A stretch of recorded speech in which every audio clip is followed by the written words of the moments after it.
So I applied for an eVisa. 3 of the countries I plan to visit on my upcoming trip require a visa from U.S. citizens. And it's called a visa on arrival. And in reality, I could just go to the airport when I land there. Before I get to immigration, I could just purchase a visa on arrival. Hence the name, visa on arrival. And that requires 2 passport photos, your passport, and depending on the country, $20 to $50. My first stop is Cambodia. So I thought I would see if I could get an eVisa for Cambodia and just have it with me. I wasn't exactly sure how the visa itself was delivered, but you get it in the email. We'll talk about that in a second. But the application and use of this visa seems like kind of old-fashioned. I had to supply a picture, and the company that did this visa for me suggested a selfie. Now, I've been around the block enough times to know that governments generally frown on selfies as any kind of an official photograph because most people don't know how to take them. I don't know how to take them. Usually you have to go through a professional photographer, but they insisted that no, a selfie was good enough. So I took a picture of my passport, I took a selfie and submitted it and paid my fee. You know, you can pay your fee with a credit card online. And a few days later, my visa was approved and I received an email saying my visa was approved. Now the problem starts there because to use this visa, not only do I have to print it out, print the email with the visa out, I have to print it out on A4 sized paper. Now, if you're from the United States and you're listening to this, you've probably never heard of A4 sized paper. It is paper that's used quite extensively throughout the world, except in the United States. Our paper here is 8.5 by 11 inches. It's almost impossible, unless you go to an office supply store, to find A4 sized paper. It's like 8.5 by 11 inches, except it's bigger and it's narrower. It's a regular size paper they use all around the world for things like letters, documents. The same thing we use 8.5 by 11 inch here. And the reason you have to have it on A4 size paper is that the visa takes up the entire page. It has a heading on the top of the page. Your visa is right in the middle, and right at the very bottom of the page is a place for 2 signatures and 2 stamps. One stamp is for when you enter the country, and the other stamp is for when you leave. So you have to have that visa with you. It doesn't go in your passport. Well, you could put it in your passport. You fold it up and put it in your passport. But normally a visa is something that, it's like a sticker. They put it in your passport, it's stuck onto the page. You're not going to lose it unless you lose your passport. So anyway, I'm going to print mine out on 8.5 by 11 size paper. And then if they don't like it, they're going to have to tell me they don't like it when I'm standing at the immigration counter in the country I expect to be admitted to. I figure by that time it's their problem. I paid for it, I applied for it, I got the visa, I brought it with me. If they don't like the paper that it's on, well, that's tough. But the idea, the very idea that you have to print this thing out is kind of archaic. It's got a barcode right on it.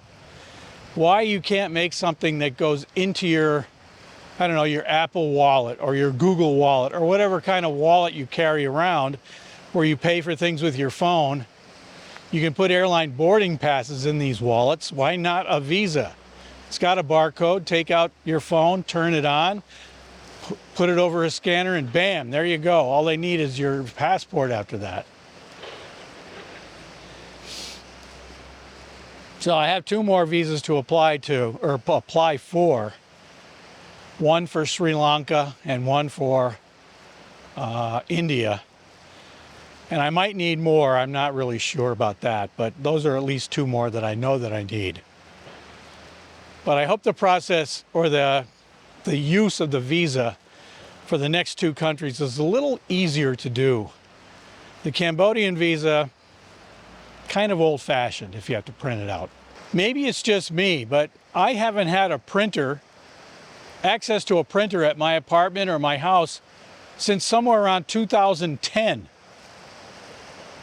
Maybe they should fax me this visa, or better yet, send it to me by telex. I can't print anything out at my house. And anything that does something on the internet electronically and calls it an something or other, then you better not tell your end customer or the end user that they have to show up with a piece of paper. And this is archaic. All right, I think that rant is done. I think the real problem is I'm a little bit spoiled.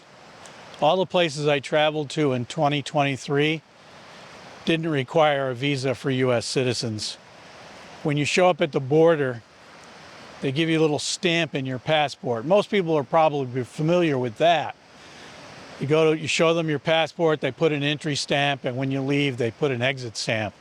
Those aren't really visas, although lots of people refer to them as your entry and exit visa. Those are actually just entry passes. And the countries call them different things. Where I go to in Malaysia, they call it a social visit pass. That allows you to stay for 90 days. In Thailand, I think they also call it a visit pass. Again, you can stay for 90 days. I forget what they called it in Ecuador. They just stamped it in. It just said entry or something like that, whatever entry is in Spanish. And in other countries, some European countries, they don't say anything. They just have a little image of an airplane flying into a box. And then when you leave, there's a little image of the airplane flying out of the box. It's very nonverbal. You can speak any language on earth and sort of understand what they're getting at. But this year, my plans are a little bit different. In my goal to visit countries or places I've never been to before, I have 3, maybe as many as 5 places where I'll need an entry visa that will allow me to stay in the country between 30 and 60 days. And I think in all cases it's extendable also if I want to stay longer. That's the Lackawanna here in the background. From the nor'easter we had earlier in the week, the water is high and it's running fast in the Lackawanna.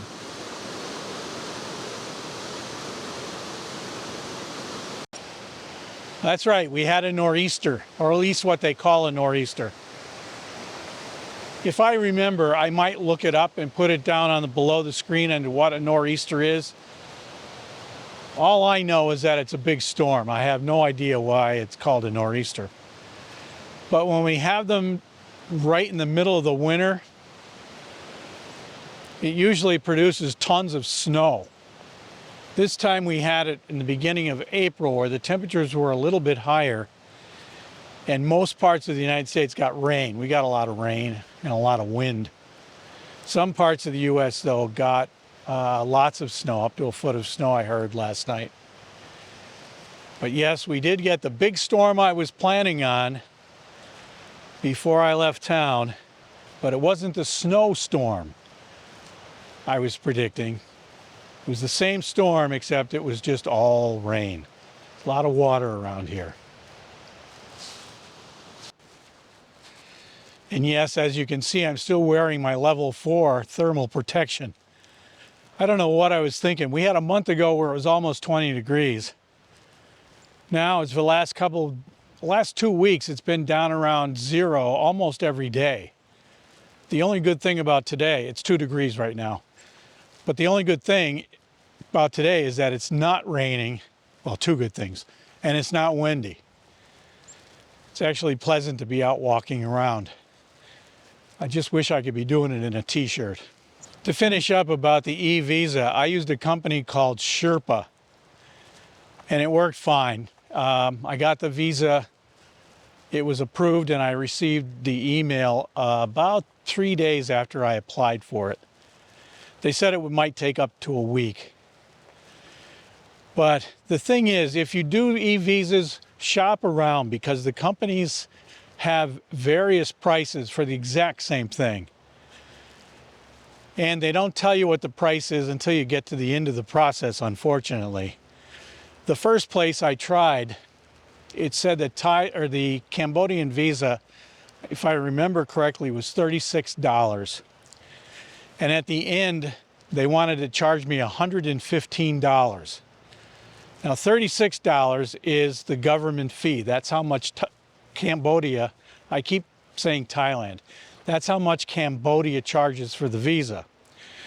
The company charges the extra money for their services and fees. So I thought to myself that this just isn't right. That if I had to, I would just keep my money and purchase the visa on arrival when I got there. So I tried another company. They wanted to charge me $90, and Sherpa only charged me $66. So I thought I was getting a real bargain, even though it was $36 more, or $30 more than what Cambodia actually charges for the visa.